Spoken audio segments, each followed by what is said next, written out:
I'm back, and today I'm going to be reading you the second story of the fairy tales, Grumpy Fairy. Misery didn't have any friends. It was her own fault. She was always grumbling. Willow, her niece, couldn't understand her. Why do you always find fault with everyone? She asked. Because everyone is useless, said her grumpy aunt.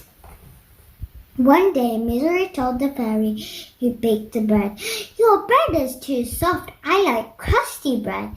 "If that's your attitude," said the baker fairy, "bake your own bread." "I shall," said Misery. The next day she was rude to a fairy who mended her shoes. "No one speaks to me like that," said the cobbler fairy. "From now on, you can mend your own shoes." "I'll be glad to," said Misery grumpily. Then she insulted the fairy who collected honey from the bees. "How dare you," said the honey collector fairy. "I'm not staying here to be insulted. You can collect your own honey." "How are you going to manage?" Willow asked Misery. "No problem," said Misery. "I'll do everything myself." And with that, she set to work to bake some bread. Misery mixed and kneaded the dough and left it to rise. And then she put the loaf in the oven and sat down for a well-earned rest. Soon she had nodded off. She was woken up by a smell of burning.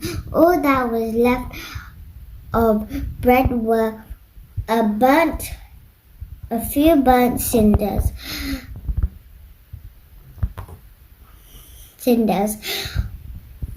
What Misery didn't realize was that the baker fairy used a baking spell, a spell that Misery didn't know. Misery went to collect some honey.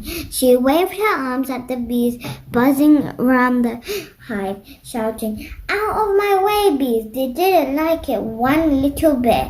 Their answer was to swarm around her and sting her. You see, what Misery didn't know was that the honey fairy used a special honey collecting spell. Misery ran from the bees as fast as she could. As she did, she broke her shoe. Oh dear, what a state she was in! Burnt bread, bee stings, and only one shoe. "You can't go on like this," said Willow when she saw Misery. Misery did some serious thinking. "Tell all the fairies I've turned over a new leaf," she told Willow. "From now on, I shan't be grumpy anymore." Willow was delighted. Misery didn't complain about anything for months after that, and Willow kept her fingers crossed that it would last. So if you like this video, please subscribe to my channel and click the like button down below.